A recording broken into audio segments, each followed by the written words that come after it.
I get the privilege today of sitting here with Mr. Ed Zulyevic.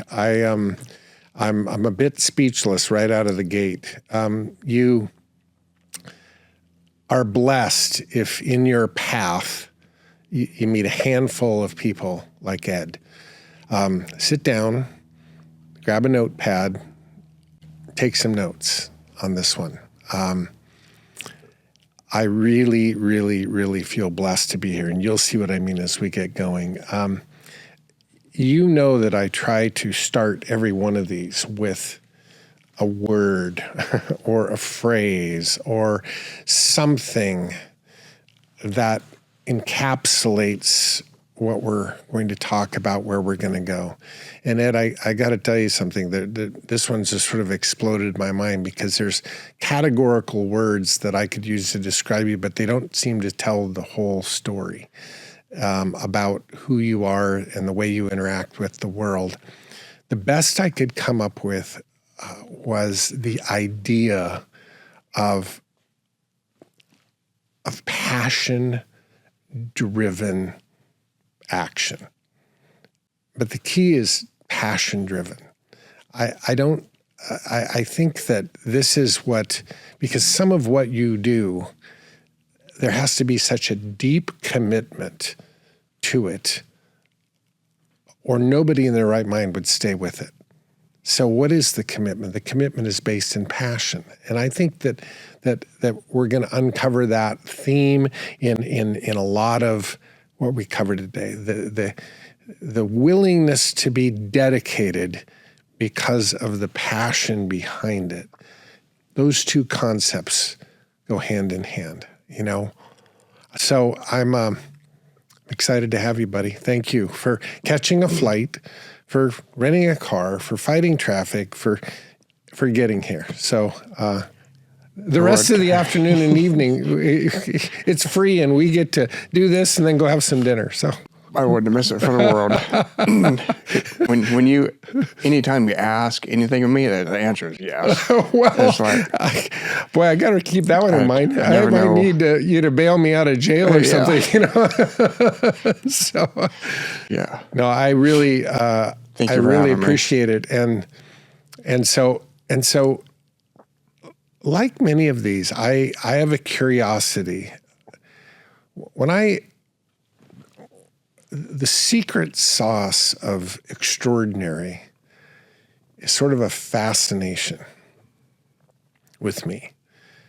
And I feel like extraordinary is made up of all kinds of different things. And sometimes it's what you learned and modeled that you wanted to be. Other times it's what you learned and saw that you didn't want to be. It doesn't have a simple formula.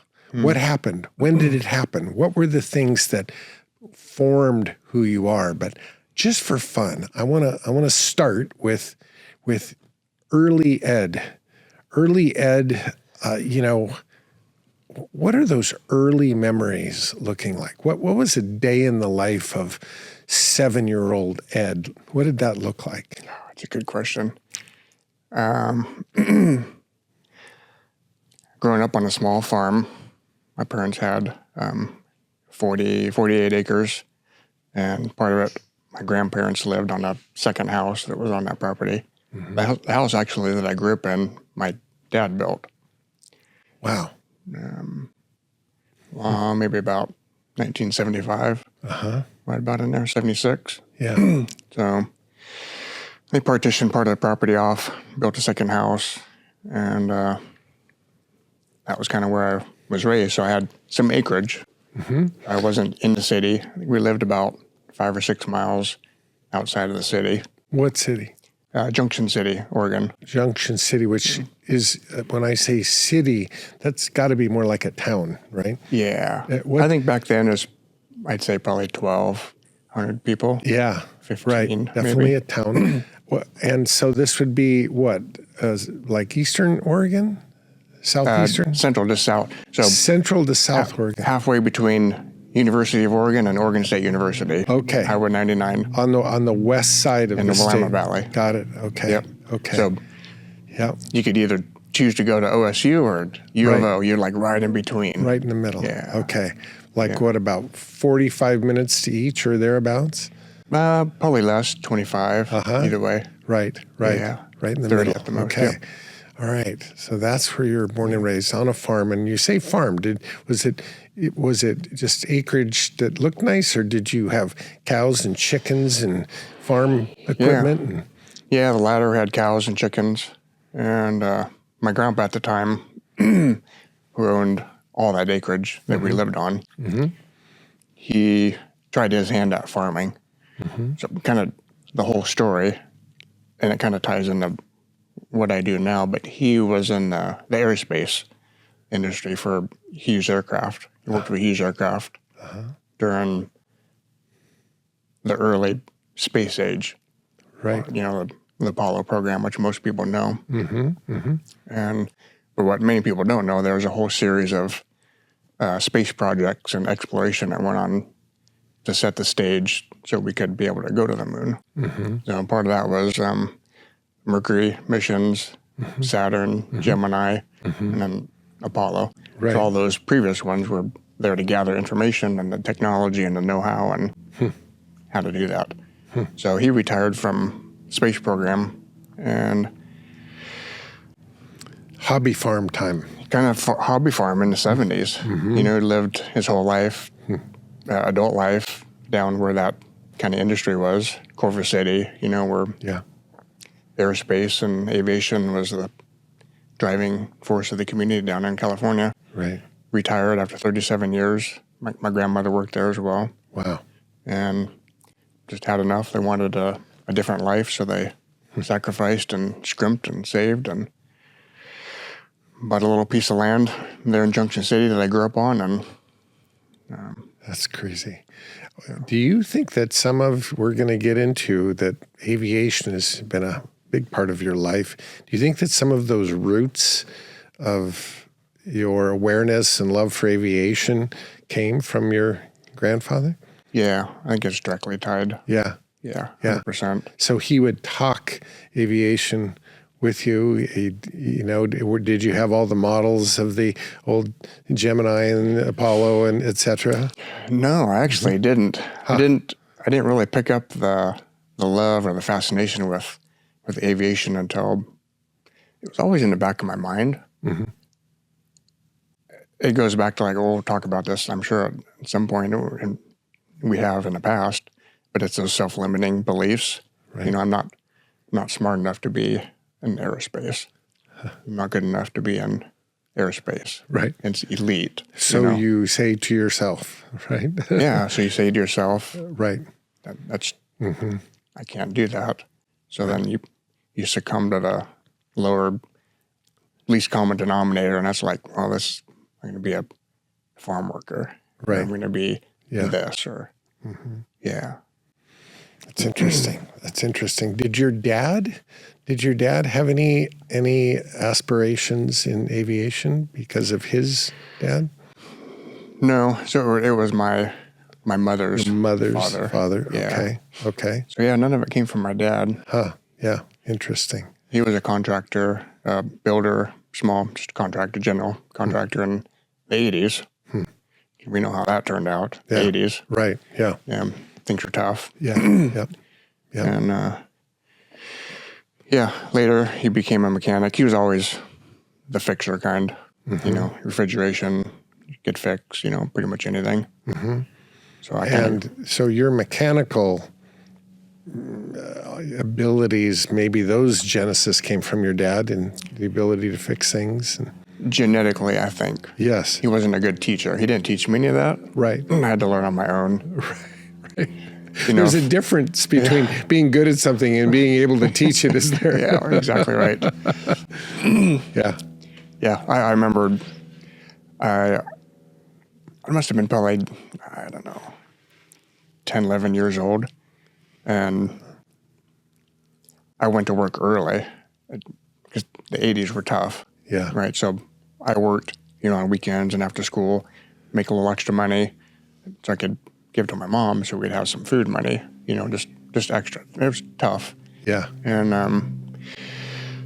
I remember working extra for a guy who had a trucking company, and it was an exchange of labor. But he had a dirt bike, a couple of dirt bikes that were in the sticks and the blackberry brambles, and like I just really wanted a dirt bike. I could never afford any of that. So he's like, hey, you work, a couple extra days, for it seemed like an eternity, right? It's like 10 months or something, but it probably wasn't that long. But he gave me that dirt bike, and of course it didn't run, so I had to tear it apart. I had to figure that out. Right. So I had saved up another month and bought a manual for it, and then I could tear it all apart. I didn't know anything, right? I had no idea what was what. I had it all torn apart. Of course, my dad would have been the perfect one to say, here, son, let me walk you through what reed valves are and how to inspect the rings on the piston and da-da-da-da-da, right? Right. No. So, you had to save up for the manual. I had to follow the manual precisely. Right. But long story short, fixed it, got it running, and that was my vehicle to go to another job. How satisfying was that, though? I mean, you figured it out. You got the manual. Yeah. You tore it apart, and you got it running. Yeah, I wish I could have been there when that thing kicked over and started running. Big sense of accomplishment. Oh, yeah. Just elation and joy of just figuring something out that you knew nothing about before. Right. Right. Yeah. I think that in part of that, I think of that great philosophy by, Anthony Petz, impress yourself, that when you do something where you figured out, where you, in your own voice, in your own head, say, way to go, Ed, that was a great job, nice job. Yeah. Where you're high-fiving yourself, sometimes that's the greatest voice of all. Yeah. When you say it to yourself, nice job. Yeah. You did it. Look at this. You got it running. Exactly. That's fantastic. Huh. I recently read something, I don't remember what book it was, but like the biggest connection between knowledge and actually doing it, knowing how to do it and actually doing it, is the urgency. Like when you have a sense of urgency, like, well, now it's like I got to put into motion what I learned and actually do it. Right. But I think about that dirt bike. It's silly, but I think about that dirt bike often. Yeah. And I didn't even know what I was doing. Right. But there's a sense of urgency because I needed it to run because I needed to get to work. Right. That was my mode of transportation. Give me the age again of this dirt bike when you're working, when you're doing some side work, you're bringing home some money to just give a little extra cash. 12 or 13. Yeah.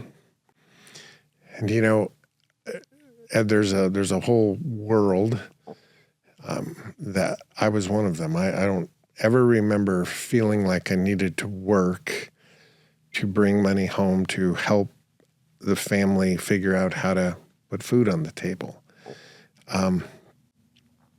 Not that there wasn't a work ethic and we were going to pull our weight, but I didn't ever have that concern that I needed to do something or we might not eat. Mm-hmm. Do you remember processing that at that age, or was it just a kind of a matter of fact that you saw it and you just went and did it? Some of both. And I think some of the first part of maybe not realizing it is we just had to do it. Mm-hmm. But I think the reality was, like, when I went to school, like, see other kids that, look at their lunches and, well, I don't have that. Mm-hmm. But I was still grateful for what we had. Mm-hmm. Hmm. But there was definitely reality set in, like when I would go to school and I'd see clothes that other kids would wear. It's like, ours were layover on, or layaway mm-hmm. on Kmart. Right. So you put the clothes on layaway and hope to God you could pay the bill. Right. I just remembered that was just uncomfortable. Right. Or and it was awesome for us. Like, I still, like, it's a good memory. Like, we had the government food program. You got the dried milk and the cheese and the butter. Like, oh, that was a rare point where we had cheese. Mm-hmm. Even today, I was like, God, I wish we had that free government cheese, you know? Because it was just, in my memory, it may be horrible today, but yeah. But as a kid, it's like, oh, we got cheese. This is so wonderful, you know, and then have butter, you know? Mm-hmm. Yeah, but I think just day to day, I didn't know any different. Yeah. Just doing my role and helping and yeah. And siblings, ages of siblings. So I have one younger sister. She's 3 years younger. Mm-hmm. Yeah. Did you feel a sense of extra responsibility because of her? Not until later. Mm-hmm. Not until later. Mm-hmm. I think my life as a day-to-day life as a kid, you know, when I did have spare time, I think both of us were just checked out. I would go do my thing. Very solitary. Mm-hmm. You know, there's really no neighbors to have friends and no way to really get into town. Too far to walk. Right. Too far to ride a bike. Mm-hmm. Yet I always wanted to. Mm-hmm. And that kind of dovetails into we'll talk about athletic endeavors later. And right.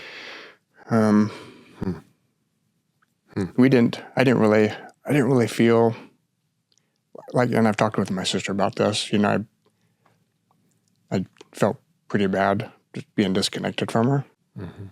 Mm-hmm. Just, I think, sometimes, you know, not having parents that were involved. Sometimes there's a real feeling of an older sibling, especially like boy, girl, that you feel sort of the weight of, you know, protection and provision. And like if there's needs to be had, you're more aware of it when there's another than just you. Yeah. You know? Tell me about your mom. Did she work around the farm as well? Did she work outside? So my grandpa was farming a bit here and there. Then he ended up just leasing that property to a local farm, which ended up being my in-laws later in life. But my mom, she would work from time to time, usually as a school bus driver. I remember going to work with her. She was an phone operator at a switchboard. And then you unplugged the... Right. Yep, so we had to unplug, and I would just remember watching her. We had to be quiet, you know, and I think my sister was around us as well. But we just would go to work with her. She worked nights, like swing shift, I don't know. Yeah. Maybe like 5 to 10 or something like that in the evening. Right. Yeah, so she would always work part-time here and there. I think during those times, I don't really remember what the economy was like back then, but I do remember the 80s were a challenge. Right. And there was a lot of unemployment, and it was difficult. Yeah. You know, we wondered where food was going to come from, and, you know, my grandparents were there on the property with us with raising cattle and chickens, and we always had a huge garden. Like, my grandpa was like, he would overdo it. Right. Like, go big or go home. So it's like the garden was 2 acres. Oh, it was like massive. Oh my so there was never a shortage of. Did you raise it to sell it, or I mean, that's too much to eat, isn't it? Yeah, I don't know what he did with the surplus. We would eat everything. Yeah, like there was no limitation on what. I mean, here's our meal. So right. Wow. Canning all summer long. Even chickens. If you want to hear a funny chicken story. Canning a chicken? So I got pictures somewhere. Okay. I got to hear the canning chicken story. Could be famous. I was probably 7. My sister was probably 4. And we had a huge chicken coop. Like it's just a huge chicken coop. It is, you know, an old farm that my grandparents bought. And it had a huge barn, part of the end barn. And part of the end barn was a chicken coop. So we would go in there and grab eggs, and that was our role to go in there. But the roosters didn't have anything to do with it that day. So we went in there, and they attacked us. Like, I was bloody. My sister was bloody. And I remember grabbing her, and I pushed her up into apricot tree. To protect her? To protect her, right? And I pushed her up, and I just got scars, scratches, like, they just kept me all up. And I pushed her up there to save her, and she was crying, and I was crying. And that's about all I remember until my mom, she saw it, and I don't know, she had just one of those days, and she had enough. Goodbye, rooster. No, it's worse than that. She came out with a shotgun.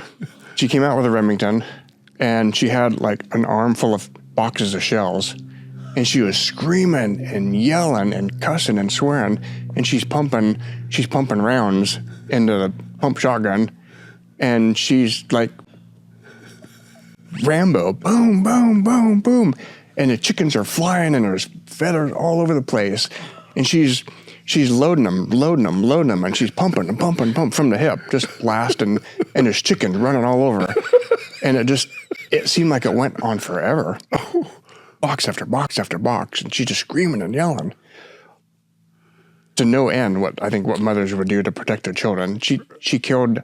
Long story short, she killed them all. Every single one of them. Every single one of them. Okay. And then nothing goes to waste, right? So there we were. My grandma showed up. The other 3 days and we're dipping chickens, and we're plucking, and then we're canning, pulling out pellets, canning, and to this day, it's still hard to eat chicken. Because we lived off the chicken. Like, for most of my life, I would never touch chicken on the bone. Never. Absolutely. No way. Oh, my God. Trauma, I guess. Oh, I'm okay now, but yeah, I still think about it, and it's like, wow.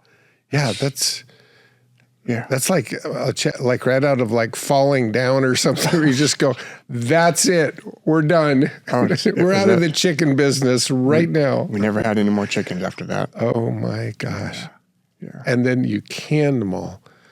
I didn't know you could can a chicken. Oh, yeah. Cut them apart in pieces. And yeah. Do you cook them before you can them? I remember we pressure cooked them. Everything was pressure cooked. I see. Okay. Yeah. Yeah, we had hundreds and hundreds of cans of canned chicken. Oh, my gosh. No. Okay, well, you just mentioned it. It's like you couldn't eat chicken after that. You couldn't, Yeah. Somebody told me recently that this is a woo-woo thought. This was a brand new woo-woo thought for me.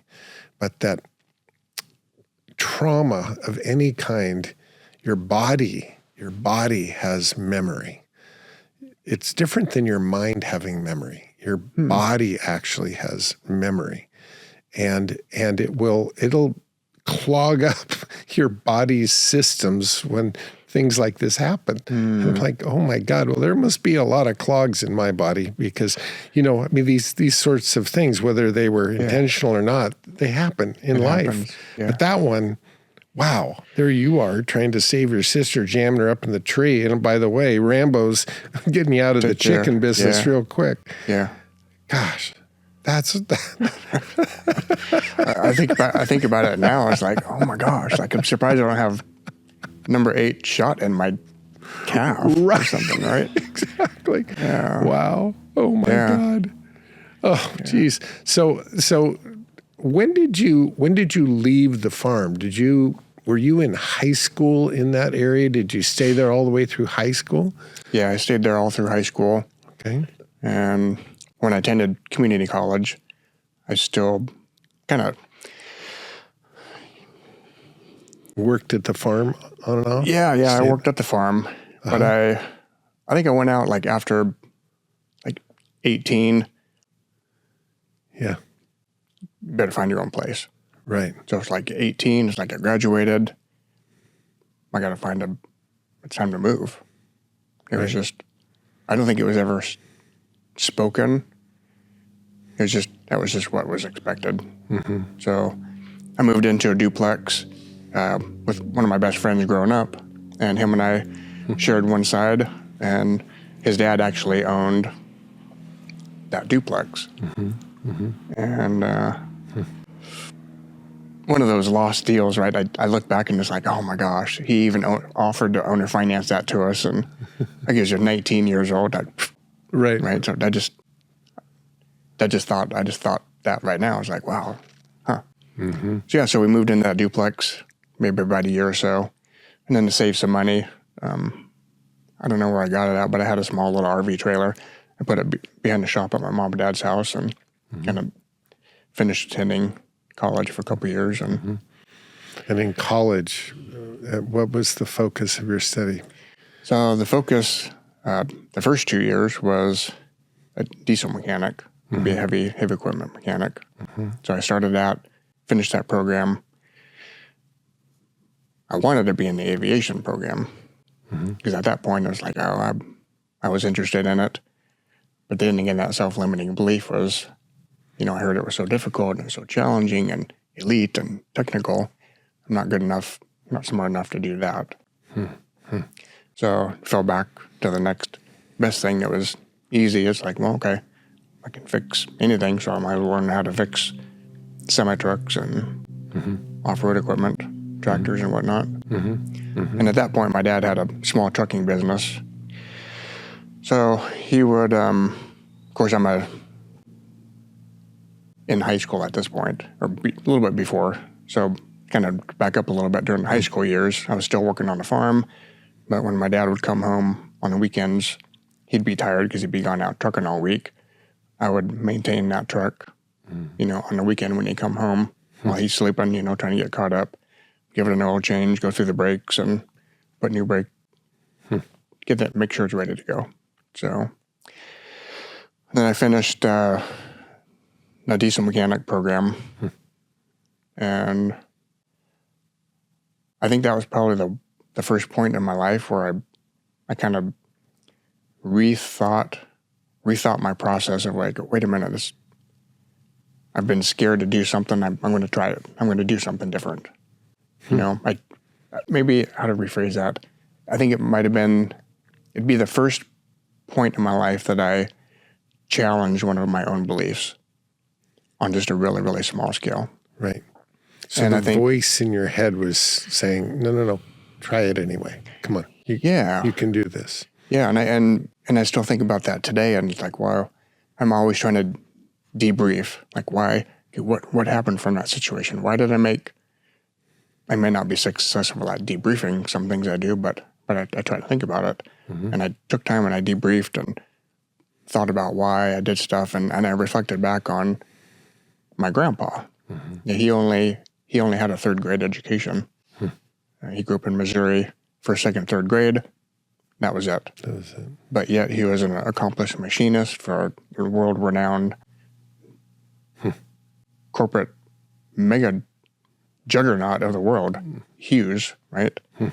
And he worked his way up, from being a floor sweeper kid to worked his way into the wood shop and was fortunate to work on the Spruce Goose program the whole entire time. Wow. If you kind of think back in those times where that was like cutting edge, the end of World War II and, right. Hauling troops and, a big challenge like that. And how do you make that happen? And woodworking. And then he always continually educated himself. He was always self-educated, always something new. He was always in a book, always reading something and putting that into practice to advance his life. Wow. So I didn't see that during his process, but he would share that with me. Right. I always saw him reading books and he would share stories. He would teach through stories. So he'd tell me stories of, when he was in a wood shop, at Hughes Aircraft and how he got promoted to this and how he was a little bit sneaky at that and got himself an interview on this and how he opened up doors, and he helped open up those doors with increasing his knowledge base. So he planted a seed in you of possibility. You watched possibility play itself out, that he would be a voice that would say, no. If you want this, you can learn and work hard and you can figure it out. Look at me. Yeah. He said all that without really saying it. That's exactly right. Yeah. What a great example that was part of the earliest implant. Thank God, right? Yeah. That's a marvelous way of his way of teaching. And I don't know if was that intentional. I always kind of wonder. Or was it his generation? Lead by example. Yeah. Interesting. You know? So this school had made a segue at some point into getting very educated in the world of not just aviation mechanics, but I mean, when you overlay that with helicopter aviation mechanics, it's like that's sort of like the PhD of mechanics in aviation. Rotorcraft is definitely a art form unto its own. Yeah, it is. How did that transition happen? And you've been at that now for a long time. Tell me about your career as an AMP, as a teacher of this, right? Yeah, so I finished the diesel program, and then at that point, right at the very end, so I still don't have a college degree in anything. I just took the classes I needed in order to pass a test to get an FAA license or to get my whatever certification needed way back then for to be a diesel mechanic, ASE certified, right? So no degree, quite a bit of school, but no degree at all. I finished the diesel program, enrolled right into the AMP program at Lane Community College, and finished that program. Both were 2 years, so I had 4 years of full-time in school, full-time working as well to pay for all that. And after I got out of AMP school, kind of dabbled around, working in and out of the farm, on and off, for what would end up being my in-laws, my ex-in-laws now. But I wasn't married at that point, so I worked for that family for quite a bit. Got back into aviation, and I worked at. My grandpa's passed away at this point, so I didn't have any mentoring in aviation and guidance. So I was just kind of going on my own. I completed the program. I was a licensed mechanic. I was like, I'm just going to jump in, and this is what I want to do, right? I needed the challenge. I needed something that was really, really challenging. But I was scared shitless because I'm new in the business, and I'm up against, not up against, but if you go back in time, it's like my generation, my age group of people that are in the business, and then who's above me? Well, it's the Vietnam guys. So there's 20 years age gap. So you got the Vietnam guys, pilots and mechanics that are in the business, and then there's the next phase of my generation, 20 years later. So my peers were guys that had massive amounts of experience, and they're hardcore. Like, they're hardcore teachers. Right. Because that's... Not a lot of patience. No patience. None. And it was like trial by fire, And if there was an opportunity, you jumped on it. Because they weren't going to give you the opportunity. If you saw a little crack in the door, like you better jet through there like a mouse, right? Just quick and get in and out, So I went to work for Columbia Helicopters. So I was in and out of aviation a little bit, on and off at the farm. Worked at Columbia Helicopters in Aurora, Oregon, just south of Portland. And this is one of those pivotal moments in my life. And I think I shared that at Power Players when I was a TA. Yes. In a presentation I did. One of those, the pivotal moment of my life in aviation, was when things sunk in, and it sunk in hard. And I was in a hangar working with guys that were just hardcore, right? Not a lot of mentoring and guidance, but the lead mechanic that I was working with, Kevin, he kind of took me under his wing, and he was a little bit older than I was, but he wasn't like the old hard guys. But he was ex-Air Force, just driven, just like your classic Air Force guy, right? Regimental, knowledgeable systems and processes, and did what he supposed to do. Didn't complain. He just led by example, right? Yeah. So we were doing flight testing. They just got done assembling an aircraft after a massive overhaul, a Boeing Vertol. And we jumped in it, and we were doing ground tests and leak checks and tracking and balancing of the main rotor system, and did some flights. And we were nearly done. We were nearly done with all the flight testing. There was just like one flight we had to do, like after lunch. It's like a part of an annual on the plane? It was after the whole aircraft is rebuilt, and you have to do like final acceptance. Right, big renovation. For this aircraft, you got to check the gear, you have to check the flaps and functionality and the angles, and make sure you can get 20 degrees down and all that stuff.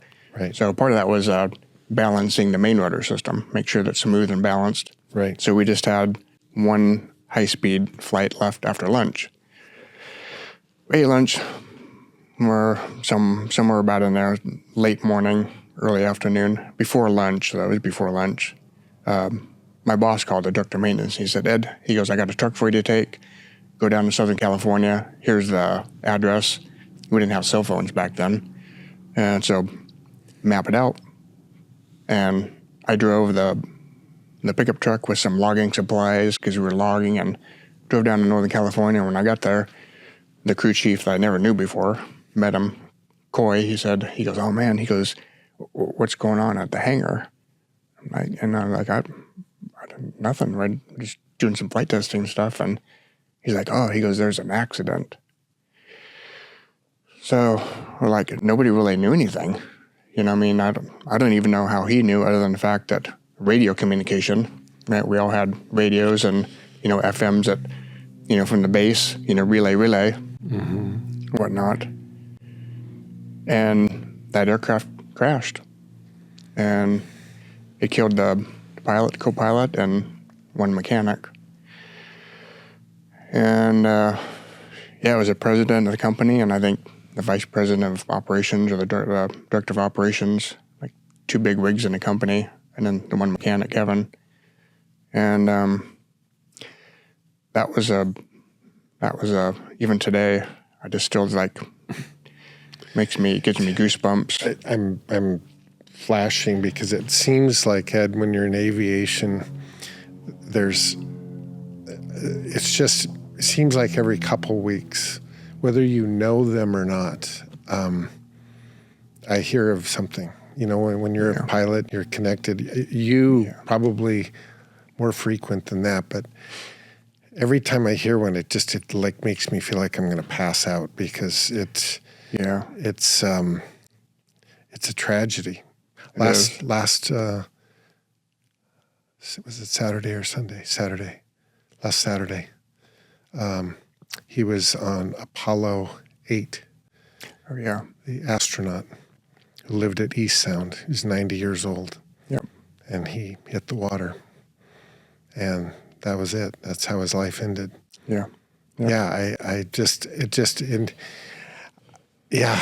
and yet here you're on the side of this where there has to be, when you're the one working on this equipment, I don't know, that in one sense, you've got to feel the stress of responsibility of how important that equipment is. It's not always equipment. Matter of fact, most of it's always pilot error.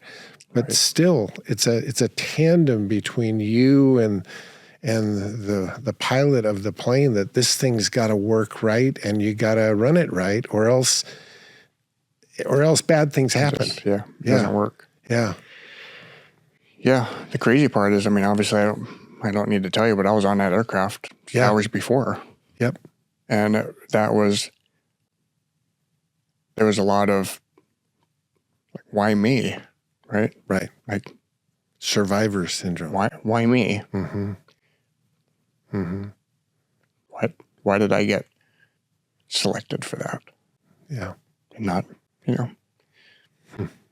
Those guys are the pilot with, 24,000 hours and the co-pilot with 18,000 hours and whatever, right? Just like they knew their stuff. Right. Yeah. Yeah. So Yeah. just I spent years debriefing that, trying to unravel that. It's like, why me, you know? Yeah. And sometimes that's an undertaking that you'll never know, right? Only God knows. Yeah. And whether it's the right answer or not, I came up with my own answer. I came up with a system, and it was a mechanic error. Mechanic put the bolt in, put the nut on, but didn't tighten anything, didn't torque it, didn't safety it. Bolt came out, and the aft head went into full pitch, and it just cartwheeled at 130 knots and plowed into the ground. And checks and balances in aviation, right? Whoever installs something is not the person that inspects it, and that's what happened in that case. So for me in my aviation life, I never work in a hangar. It's rarely ever in a hangar. It's out in the field. It's at a log landing. It's up on a fire landing somewhere. I'm always by myself. It's at night, and my only counterbalance is the pilot that's with me. So I thought for years, what is the solution? How can I make this better? And it came to me, and I used my system, and it's your where you are mentally. It's a mental place. It's not a physical checklist, although we live by checklists in aviation, as you well know. Yep. Checklist for everything. Everything. Right? Yep. Take a crap. You got a checklist, right? Yep. Everything. So we'd follow a checklist, but for me, I came to the conclusion, and it's my mental state. So when I get done, we get done flying for the day, I got to take the pilot back to the motel, and I got to come back, and then I got to spend 3, 4, 5, 6 hours at night working on the aircraft. And when you're all done, you pack up your tools, and for me, I put my tools away, and I itemize everything, and then now I'm in a different state of mind. Right, so it's okay, my tools are there. Okay, I need to go back to the motel. My mind is clear, but it took 5 minutes or 10 minutes to clean up, but I'm in a different state of mind. And I go back to the top of the aircraft and inspect everything again, for the second time. So I looked at it when I finished it. Good, met my checklist. Looked at it before I left. Now I can actually sleep at night because I know I didn't forget my pliers up on the main order blades, right? And that's happened. You wake up at midnight and it's oh my God, are the side cutters up on the mast? Oh, shit. So you spend an hour and a half and you drive back out there to find that they were in your toolbox. Right. But you can't sleep because it's my responsibility to the pilot. Right. So those 2 checks there, different state of mind when I finish the work and then after I clean up, and then you sleep. Next morning you come out there, I look at it again. 3rd state of mind, I'm slept and I've rested. Yep. And then the 4th is when the pilot looks at it. So right. it's 4 checks. 4 checks. To make sure everything's right. And part of my grandpa, that's incorporated all that, the lessons he taught me. I remember him telling me just as a little kid, and it still just rings in my ear, if you're not going to do it right the first time, don't bother doing it.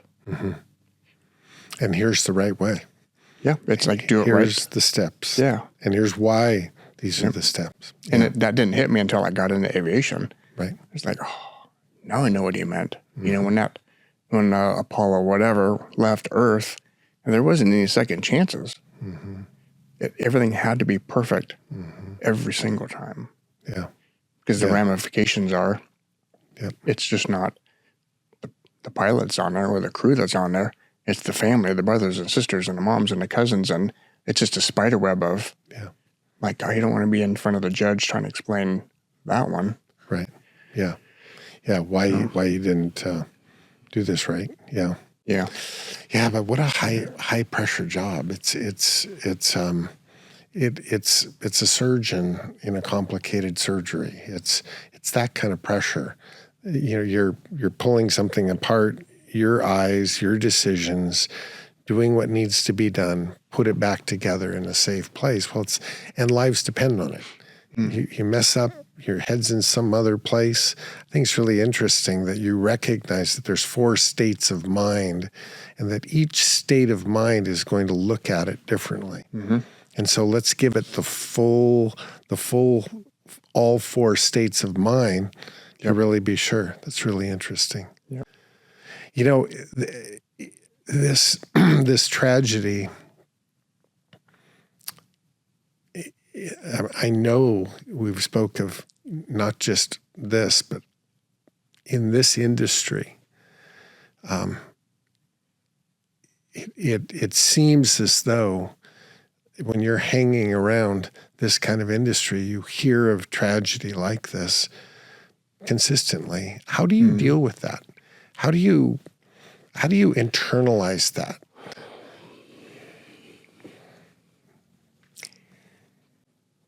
Compartmentalize it. Yeah. I got 10 fingers, and I know 10 pilots I worked with that are not here anymore. You know, some that you've worked with, some are, you know, brothers you've worked around. You know, it's a brotherhood. You know, it's a very, very small. Aviation is a small world. Right. But when you get into rotorcraft, it's even a smaller world. Right. So it's like, you know. One of my doubles partners in handball when I was in my 30s was a helicopter pilot in Shelton, a logging pilot, had a beautiful, beautiful Bell Jet Ranger. And anyway, his tail rotor fell off at about 700 feet, and that was that. Yeah, he was early 30s, Robin Kennedy. And left a young family, and, you know, just tragic. It is. Tragic. And so it's a risk, but compartmentalizing it. But boy, do you have to be focused when you're doing what you're doing. Yeah. Yeah. Yeah. Yep. How is that carried over into, it's kind of like that what you are in one thing and how you process in one thing, it oftentimes that sort of demeanor carries into other things in life. For example, we're going to get into your real estate career and how you see the real estate world. And real estate has a lot of due diligences and things. And that all seems to transfer laterally. Like, well, that's a good thing that this due diligence skills transfers into this. But it can also transfer into things like relationships. And you go, wow, is there a checklist in relationships? Yeah. You know, you see what I mean? It's like, how do you blend this kind of intense occupation with living and life and spontaneity, or is it all on a checklist? It's a mix. It's a mix.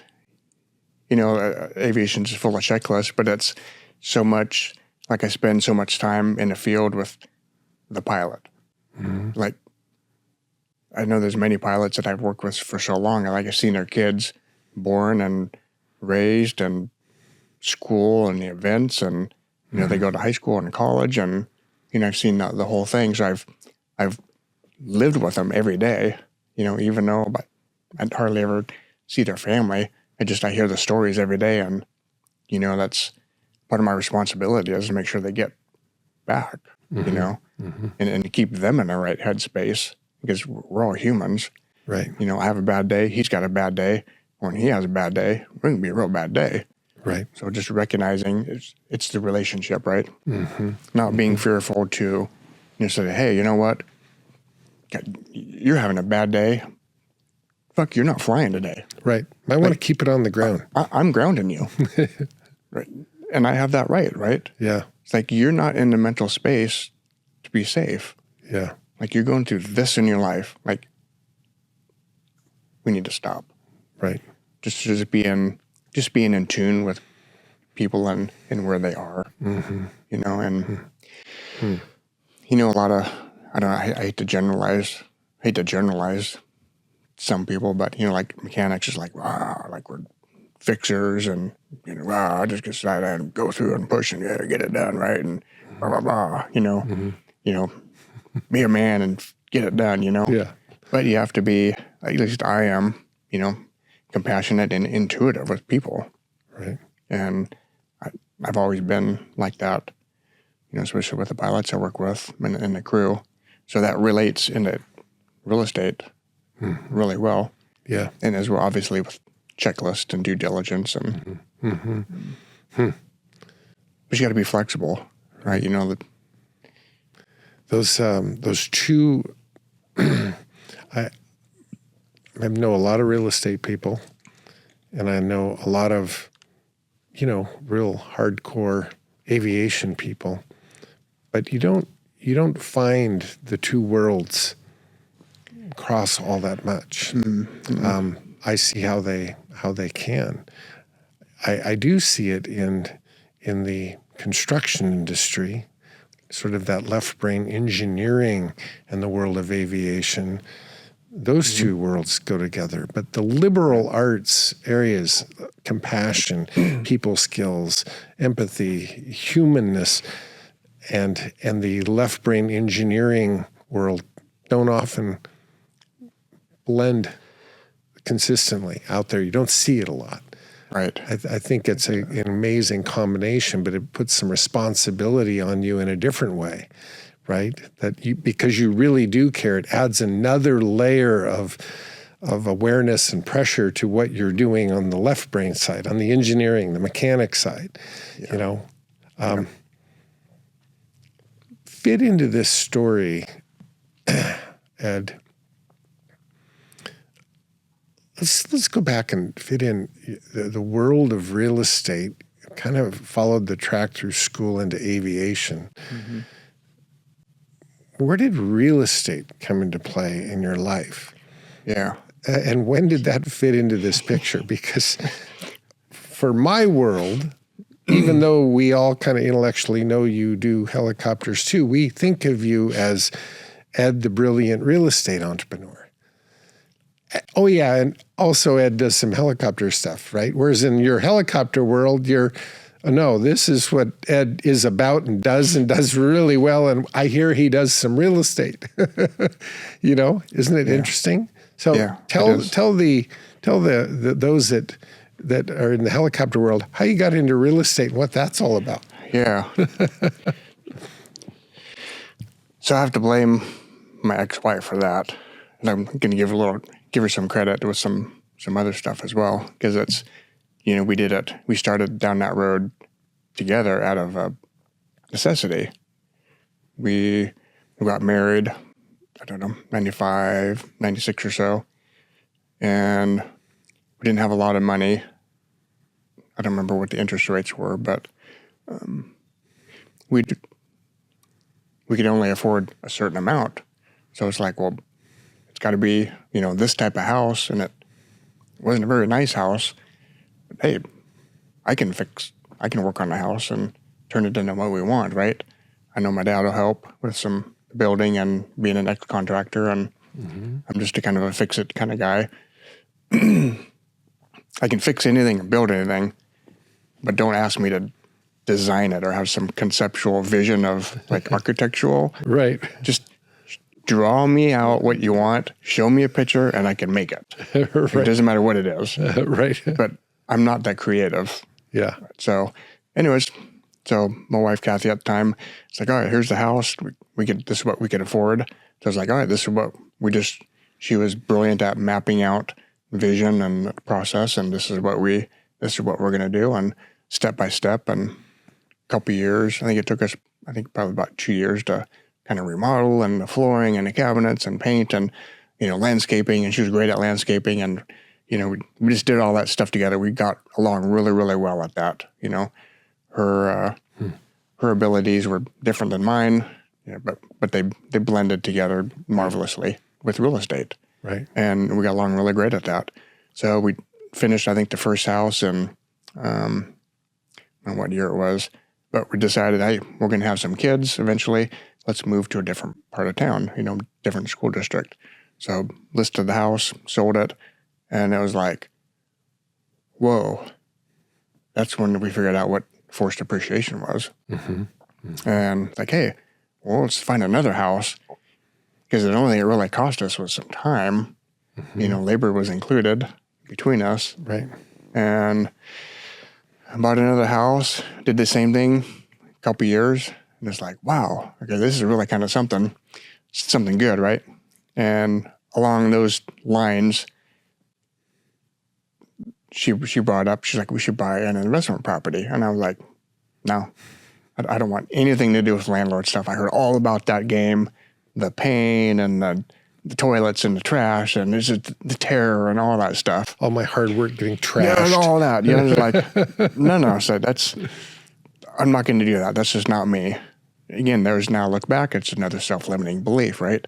Right. And somehow she talked me into it. Thank God she did. And so we picked up, we did things the way we were supposed to do it, right? We'd, save your money.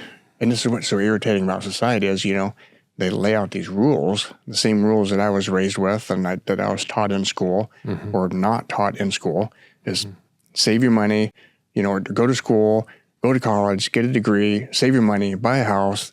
If by some chance you're going to get an investment property, well, then you got to put 20% down and you got to do this and this and that and beg and all that stuff. But that's what we did because that's the only way we knew. And I even I still have it. I look at it pretty constantly, regularly. And this is what really got me kind of thinking kind of about the same thing as I had, late night, infomercial stuff. It's like the Carlton Sheets course thing. So I bought that, Right. and I got flipped through it and it's like, this is crazy, right? And then it went in the attic, I'd flip through it and I think that's stupidest thing ever, right? That's not possible.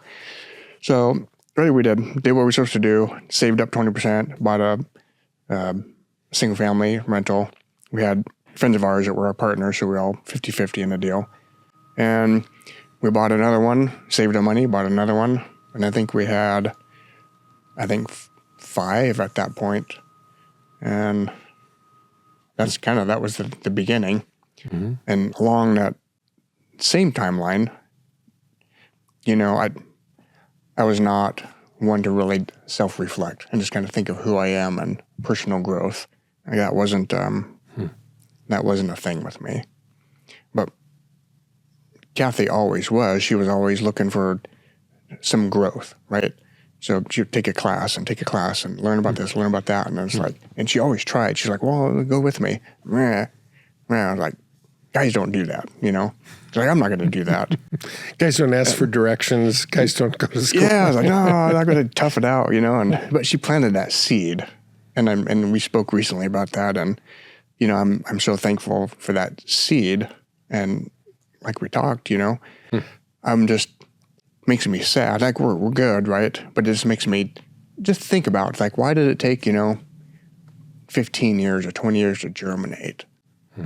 It took a long time. Right. But I'm thankful that it did. Right. Because I look at where I am now and how I look at life and it's like, well, that wouldn't have been possible if she wouldn't have planted that seed of growth. Yeah. Yeah, it's really interesting that and you saw normal too. You saw how the process worked in a normal way.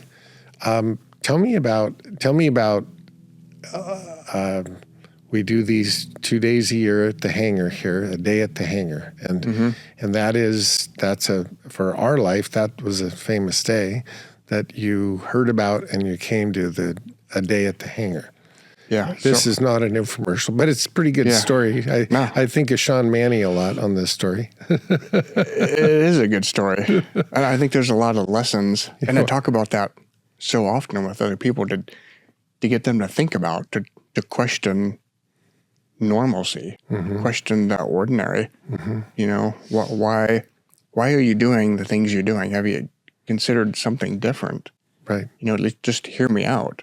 And here's a story.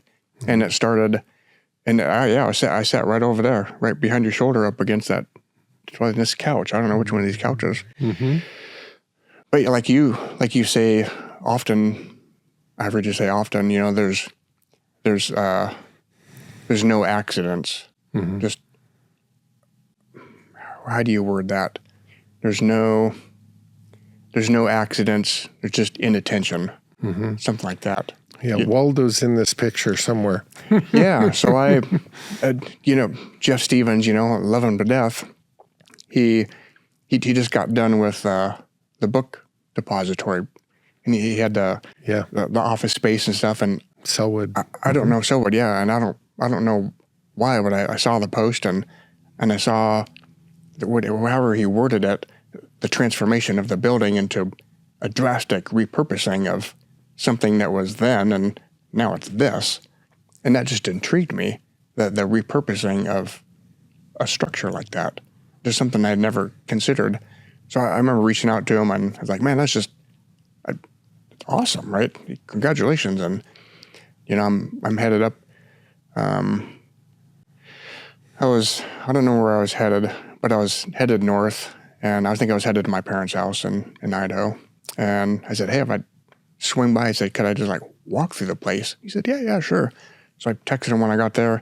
We did a walkthrough, and he kind of showed me everything, and we chatted a bit and took off. And then I think later, again, no accident. You and I got connected because I saw something he reposted, and I think it was the steak dinner to be accurate. And I don't know if I ever told you this or not. The Hangar steak. The Hangar steak thing was before we had when I showed up here. Yeah. And I was like, oh my gosh.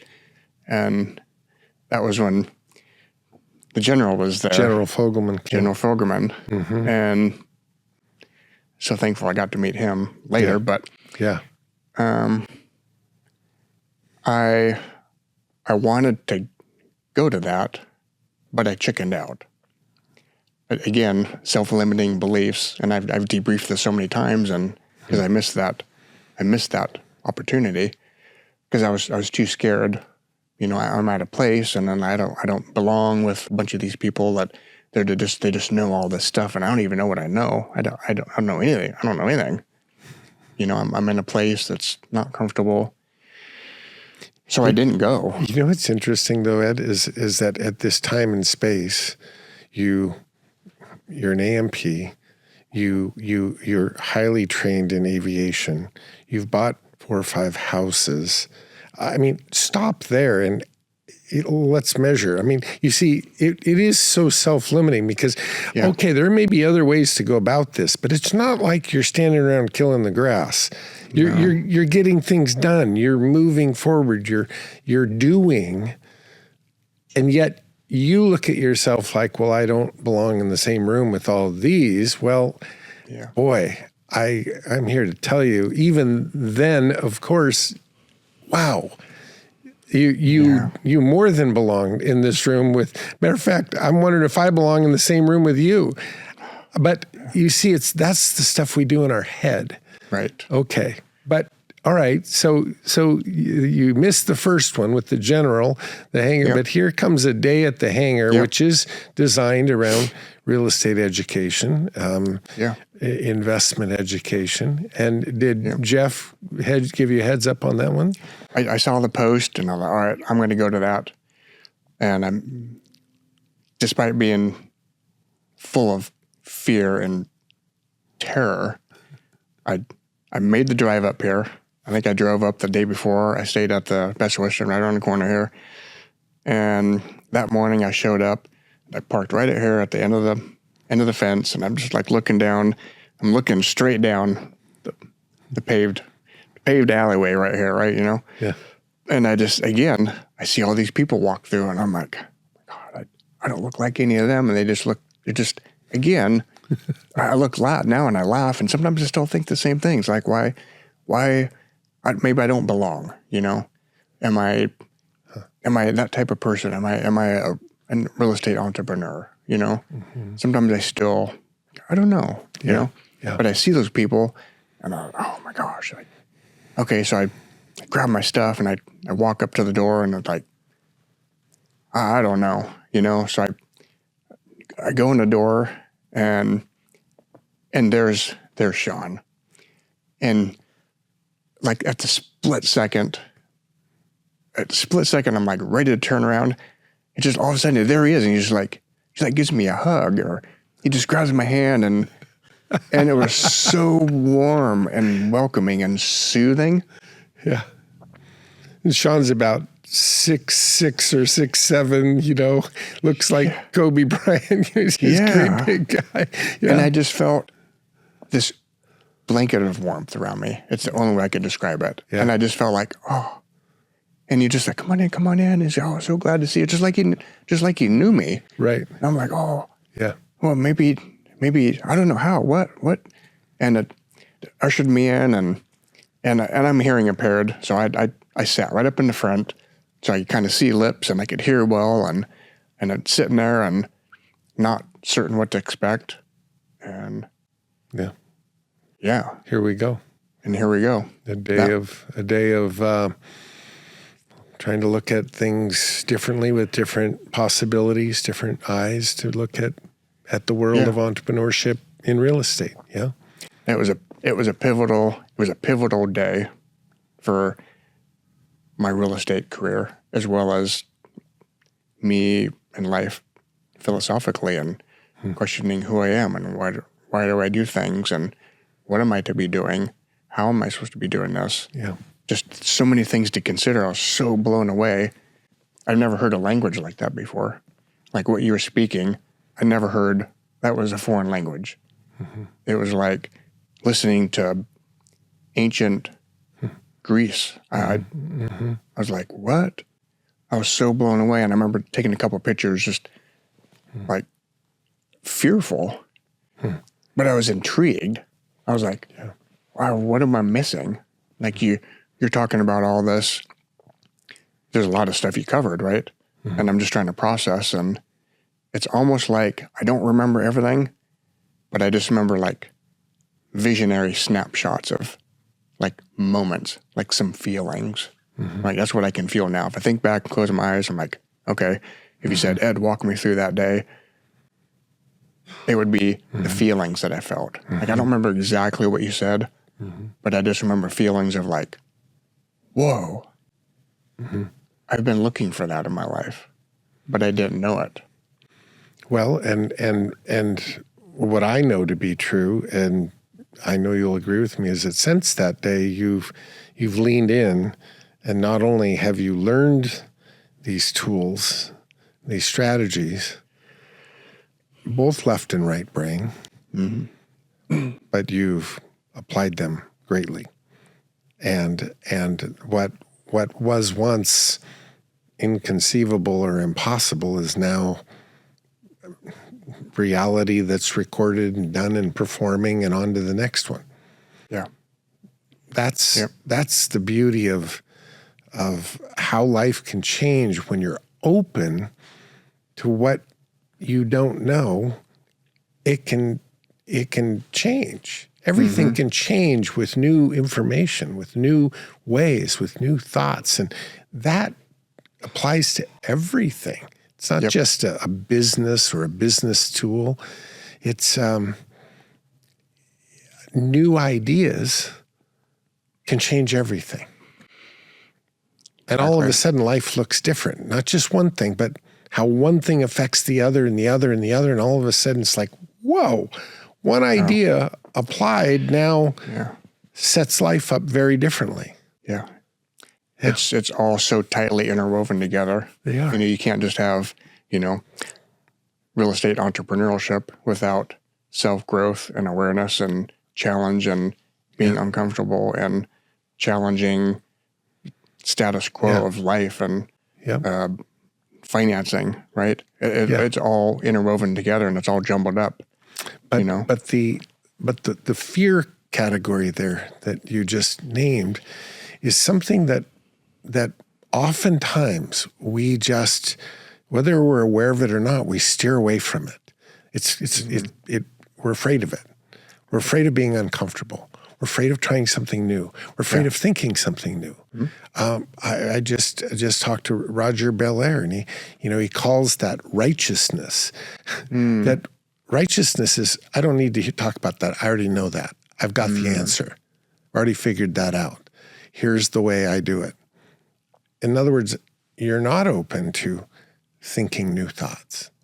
Right. And because it's more comfortable to just stay there.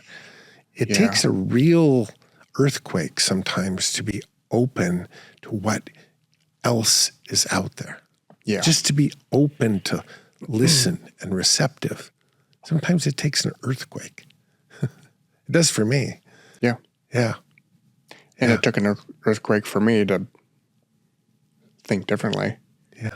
Because I wanted something different in my life. And, just coming out of divorce at the time, trying to, how do I rebuild?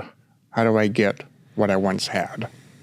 Not just happiness, but some security in life. Mm-hmm. It's like now I'm a single dad.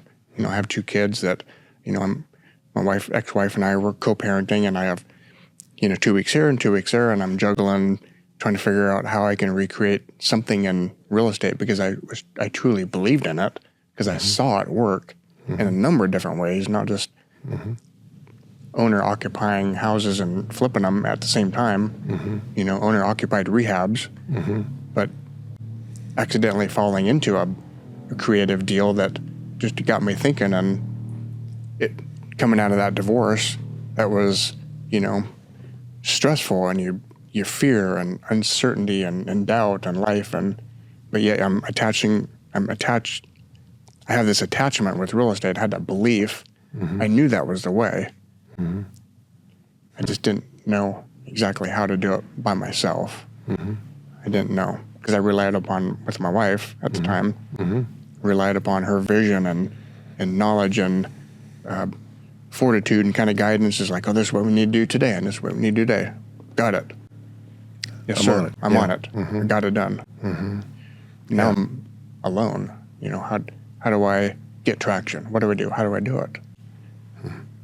Well, in a sense, that day too, I'm going to just make the jump for you.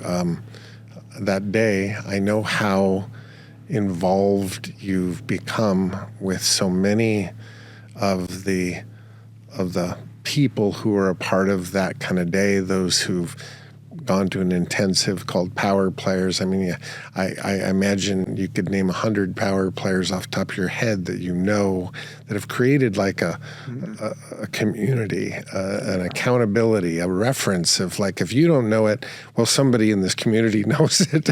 Yeah. Somebody's an expert at it, Yeah. And so it's pretty comforting to have that kind of backing around you that you don't have to know everything. You just got to be in the surrounding of those who do, Yeah. So one of the most profound memories I have, and it's so strong, is in the beginning, like in day one at Power Players, we were in a giant circle, and we face to face. Yeah. And like so much of it, that's like, I remember a lot of it, but some stuff is like, because it's so emotional, it's like, oh, it's kind of foggy. It's like, what were your exact words? I don't remember, but we'd look across at each, and eye to eye, right? You had to look eye to eye. Yeah. And that was your instruction, is eye contact. And then as we make the shift, next person, you're calling out, What you you're never thinking. know who you're staring at that has the answer to the question you have in your life. Right. And you're saying, like, you don't know who is the world-class ballerina that was, such and such and was taught in Russia. And you don't know who speaks 9 languages fluently. And you don't know who the triathlete is. You don't know. Right. And it's like, who are these? It's like, oh my God. They're all right there. But it's somebody has the answer to the question that you have. That's right. You just don't know who it is. They're all around you. Yeah. They're all around you. And keeping grounded, and it's like, Yeah. is that the person that has the answer to the question I have for today? Right. Yeah. It might be. But you have to have a conversation with someone to know. Yeah. That's part of being open. See, it's part of being open and humble enough to approach the world that the answer's here, and I believe that. Therefore, I'm now looking for it. I'm probing. I'm asking. I'm receptive. I think that is a critical ingredient to success. They say that the number one quality that defines entrepreneurs more than any quality is curiosity.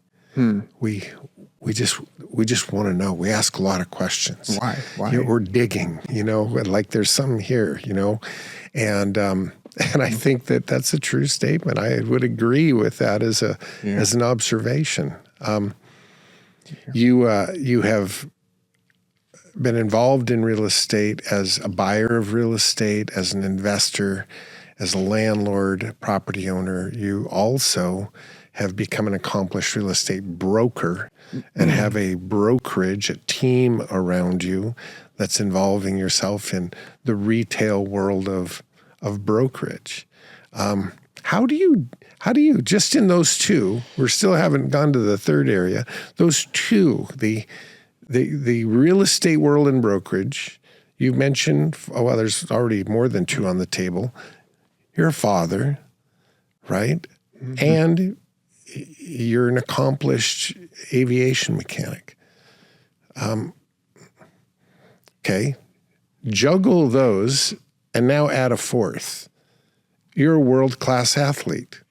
And the dedication that is employed, the dedication of training to stay in shape to do triathlons and marathons and all of these unbelievable athletic endeavors, the dedication, let's go there, talk about that, and then I want you to put them all together. How does one person do all this and do it so well? I don't know about so well. So well. Hey, you didn't drown in the Ironman, right? No, I haven't drowned yet. That's so well, Ed. As far as the brokerage, I have an amazing partner. Mm-hmm. Like Dan, the best partner I could ever have. Mm-hmm. So he runs the day-to-day operations, mm-hmm. The coaching, the guiding, the mentoring, mm-hmm. Transactional flow, and all that management, the strategies. And then I'm more or less, anymore now, I'm not really in production. I work on the back end. I support my team of agents that we have with lead generation, deal flow, mm-hmm. How to structure deals, creative financing deals mm-hmm. with our buyers, and how to mm-hmm. create deals from scratch for them mm-hmm. and teach them how to do that. Mm-hmm. And database management, scripts, role playing, mm-hmm. How we actually create the lead, the marketing, the mm-hmm. different channels of marketing that we have, where those leads come from, how they get filtered into the funnel, how the leads are followed up with an ISA, direct mail, emails, all that, the back end part that helps keep that machine going. Mm-hmm. Mm-hmm. So I work part-time in that. Mm-hmm. Just that part-time? Yeah. Do you sleep? Yeah, sometimes, yeah. Tell me about your athletic regime. Oh, geez. What does that look like? Is it daily? Is it 5 times a week that you're training? 6. 6 days a week? Yeah, it's 6 days a week. So it goes in waves. It depends on, I'm always doing something. Like, mm-hmm. most of my Ironman races are in the spring to late fall. So there's 6-7 months of opportunity to race, so mm-hmm. it's a big event. There's a lot of training that goes involved. I just keep a big base of fitness. So I'm cycling, 5 days a week, year round, no matter what. And when I'm training for an event, I step that up to that number of hours a week increase, right? As you increase your fitness, so that the time is going to increase as well. So it's 6 days a week. I always take at least a rest day. And as I get older, if I feel like I need extra time, mm-hmm. I'm not as stubborn as I was. So I just take some extra time and, mm-hmm. Let my body recover. Mm-hmm. Mm-hmm. Yeah. So, wow.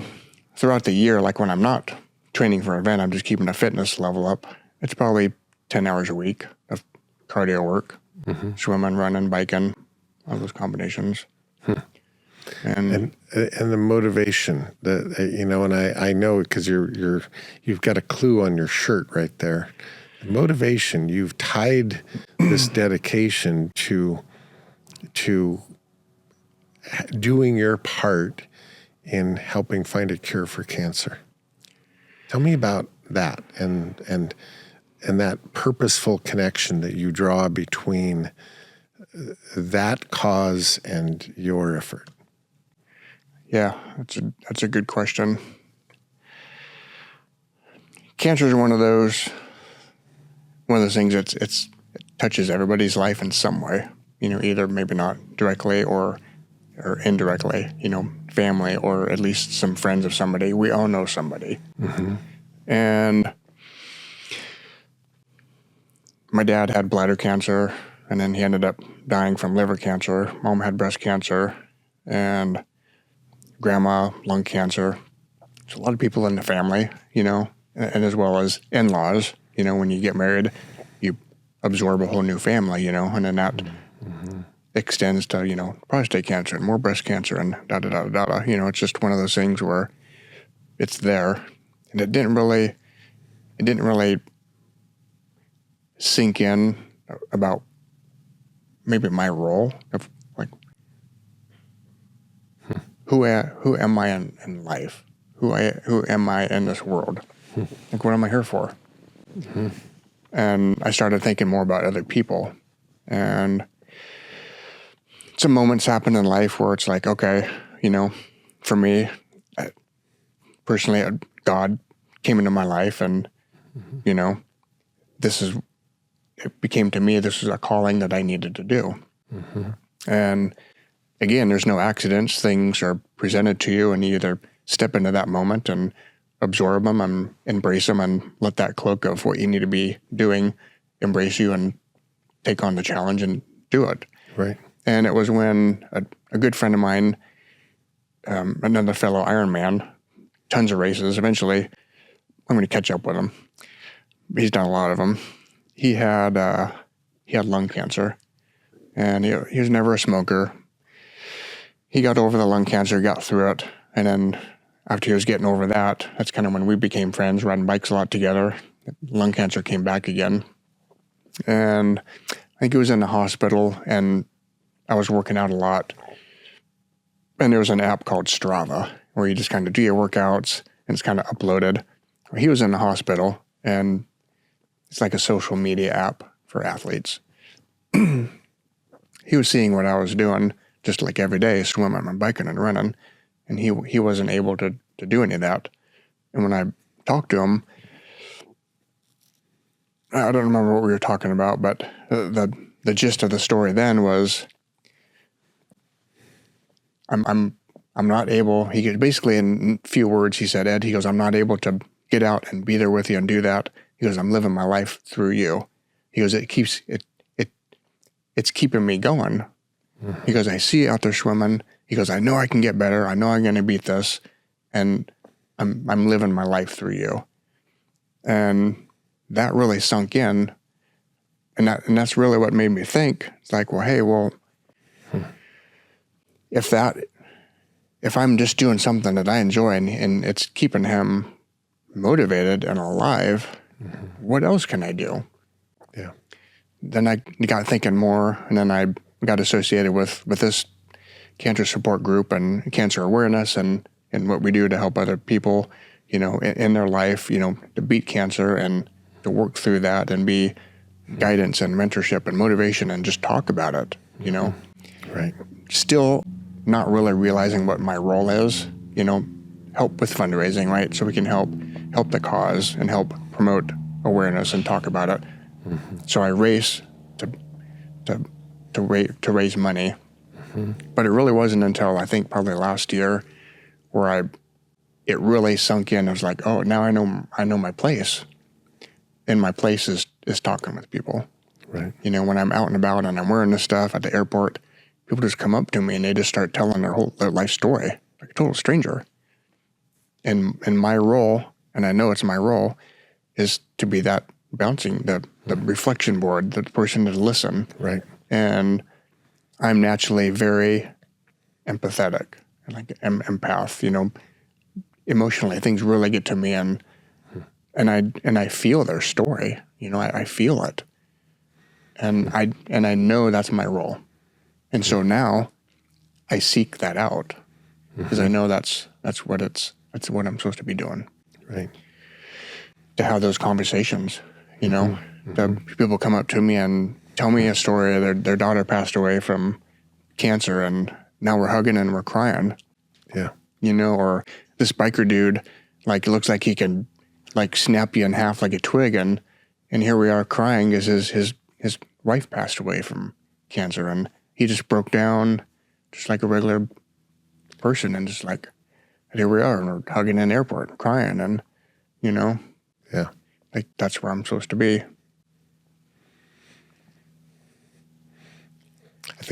I think people think on that question their whole lives, and few really come to the conclusion, I'm exactly where I'm supposed to be. I'm doing what I'm supposed to be doing. That verse that we have in the Powerful Play. What's our verse? What are we supposed to do? What verse are we supposed to deliver?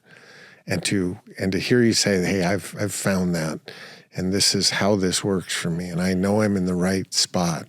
And to say that from a full and spiritual perspective, like, this is really the right fit for me, that's a tremendous place. Most don't experience that, but I think we all need to find it. What is that place? Where is your place in this play? Yeah. And I see you motivated by it, and I've got to assume that it motivates the dedication that it takes to stay involved in something that requires so much physicality, so much mental, focus to get through these races and to represent. But it's bringing awareness. It's just wearing the shirt you're wearing right now, the sweatshirt. It's bringing awareness that you're on point to a cause that you believe in, and it's what you should be doing. Yeah. That's awesome. Yep. That's beautiful, Ed. I think the multifaceted nature of what you're about, there's some common threads. There's some common threads that I really believe in. The intense world of aviation and the pressure there, the world of running a real estate operation, certainly your athletics and how that plays in. But I've also seen you in a capacity where all of those things are trumped by, because nobody really necessarily knows these things. They're just trumped by the way you make people feel about themselves. You've been a TA at Power Players. I've watched you in action. I've watched how you treat people. And you're one of those guys that unless somebody pulls out of you this greatness, you don't talk about it. You want them to be aware of your desire to eradicate cancer. But that's really not a you thing. That's I'm doing this because this is a belief of mine. You're much more interested in pulling out of people what they're about, what their story is, and leaning into them. I think that's part of what makes you an incredible human being. You stand people up and they feel bigger and stronger when they're around you. They feel like they really matter to you, and they do. I know it's sincere for you. And what's interesting is that plays itself into everything you're doing. Certainly your athletics, people matter. That's why you do it. The way you treat people in your real estate world, and your agents and sellers and buyers, they matter. The pilots that you serve to keep their aircraft working beautiful and watching out for them. That's, if there's a common thread that's going to be written about when you exit, that wouldn't be a bad one, would it? Yeah. I think you're on the right track. I try to be. Yeah, I think you're on the right track. And Be humble and grounded. buddy, it's to me, I ask people this question a lot. You've heard me say it. I know you have. I'll say, I want you to close your eyes. I want you to visualize the greatest person you personally know. But they got to be a real person. You got to really know them, not some figure that you've heard of or who's the greatest person you personally know? And I go, okay, you got it? Are you seeing them? Yeah. And then I'll just go, you know why they're the greatest person? Because of the way they make you feel about yourself. You're doing that to the world around you. You make people feel their best self. And that's why I just think you're incredible. Not all your accomplishments, not all your successes and accolades, but it's everywhere you go. You stand people up and I watch them look taller, more able. And that's a gift. So keep going, okay? Thank you. We started this with what I guess is, passion-driven dedication, but we end this with a challenge. And the challenge is simply that dedication to you. The challenge is great people make the world around them seen. That's what they do. Yeah. And I think that's the challenge. Consider what it would be like if that were your focus, to make the next person you meet, the next person you encounter, feel better about themselves. Mm-hmm. What a great challenge, huh? Yeah. Yeah. Kind of to tie into that, the leadership summit that you hosted, when I look at that, and that was a really special time for me, because I still don't. I know, I guess, different leadership qualities, But I look at that, I learned so much from that, because I saw so many different, other power players that were there, and it's, we learned so much together, and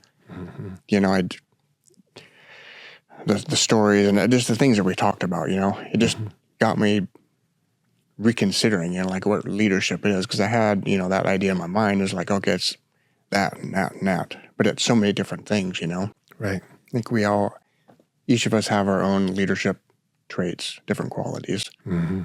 And everybody's different, Well, we were both treated at that conference to have some amazing leaders in our midst, but the one that jumps off the page for me is, General Fogelman. Oh, it's incredible. Who, my take on great leadership, and he exemplifies it as much as anybody I've ever met in my life.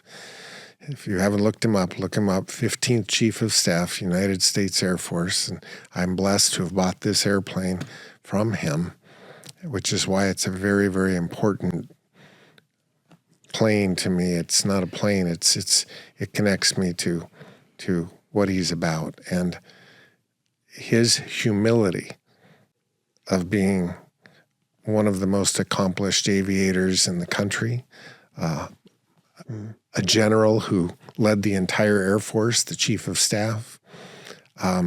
His humility and the way he makes you feel about yourself, again, incredible. You're on the right track because you have both those qualities going, Ed, and to me, he exemplifies one of the greatest leaders I've ever met, because that humble strength. And so, brother, thank you for the effort of being here. Thank you for the flight up, the time and energy. It's invaluable. And I want you to be able to tell people who are listening to this podcast how they can communicate with you in a way that you'd prefer? Everybody's got all these mediums that they bring things in. Can you relay how they can get a hold of you? Yeah, just keep it simple. Yeah. You can just call me or give me a text first. I'm hearing impaired, so I don't usually answer my phone initially. Text me. Text you. Email would be best second. Text and email. Go ahead. Give me your number. Phone number, my cell phone is 541-510-4109.